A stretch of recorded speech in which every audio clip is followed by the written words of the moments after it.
సూర్యాపేట జిల్లా హుజూర్ నగర్లో ధనుర్మాస పూజ కార్యక్రమాలు వైభవంగా జరుగుతున్నాయి.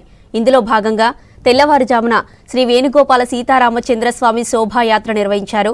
భక్తి శ్రద్ధలతో వివిధ వాహనాల్లో స్వామివారిని ఊరేగించారు. భక్తులు, స్థానిక ప్రజలు సంఖ్యలో వేడుకల్లో పాల్గొన్నారు. స్వామివారి వాహనాలను మోశారు. ప్రతి ఏటా ధనుర్మాసంలో స్వామివారి శోభాయాత్రను ఘనంగా నిర్వహిస్తామని చెప్పారు అర్చకులు, ఆలయ అధికారి కొండారెడ్డి. మహిళా భక్తులు స్వామివారికి మంగళ హారతులు సమర్పించారు. మంగళ వాయిద్యాలు, వేద పండితుల పారాయణం, భక్త బృందాల కోలాటాలతో శోభాయాత్ర వైభవంగా జరిగింది.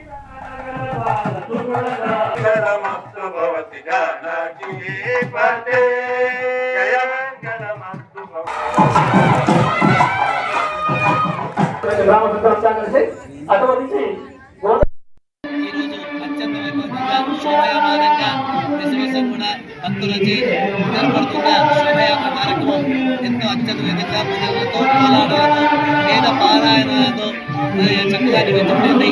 ఈ కార్యక్రమంలో భక్తులందరూ కూడా చాలా చక్కగా భక్తిగా శ్రద్ధగా పాల్గొన్నారు. ఈరోజు విశేషమైన భాషణాన్ని కూడా స్వామివారికి మెచ్చడం జరిగింది. సూర్యాపేట జిల్లా హుజూర్ నగర్ పట్టణంలో వేంచేసి ఉన్నటువంటి శ్రీ వేణుగోపాల సీతారామచంద్ర స్వామివారి దేవస్థానంలో ధనుర్మాస ఉత్సవాలు డిసెంబర్ నెల 16వ తారీఖు నుండి వైభవంగా జరుగుతున్నాయి. అందులో భాగంగా నేడు శోభాయాత్ర హుజూర్ నగర్ పట్టణంలోని పుర ప్రముఖులంతా ఇటు శోభాయాత్రలో పాల్గొని ఈ యొక్క కార్యక్రమాన్ని దిగ్విజయంగా పూర్తి కావించడం జరిగింది. ఈ యొక్క శోభాయాత్ర అనేది గత 16 సంవత్సరాల నుంచి ఈ యొక్క స్వామివారులను 9 వాహనాల మీద వేంచేపు చేసి భక్తులే బోయిలుగా అందరూ కూడా వారి యొక్క భుజస్కంధాల మీద మోసుకుంటూ వచ్చి ఈ సెంటర్లో ఈ యొక్క కార్యక్రమాన్ని గొప్పగా వైభవంగా చేసినందుకు అందరికీ కూడా దేవస్థానం పక్షాన ధన్యవాదాలు తెలుస్తున్నాం.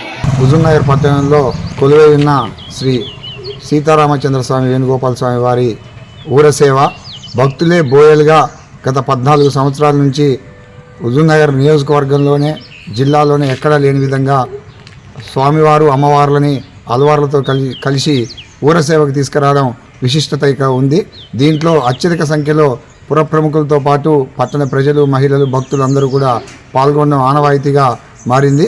ఈ కార్యక్రమంలో కన్నుల పండగగా భక్తులు స్వామివారిని బోయలుగా మారి ఊరేగింపుగా ఊరి సేవకు తీసుకొచ్చి మళ్ళీ అక్కడ స్వామివారికి ఎదుర్కోలు ఉత్సవాన్ని నిర్వహించి తిరిగి మళ్ళీ స్వామివారిని గుడికి తీసుకువెళ్ళే కార్యక్రమం గత 14 సంవత్సరాలుగా జరగడం, దాంట్లో మేమందరం కూడా పాల్గొనడం మా అదృష్టంగా భావిస్తున్నాం.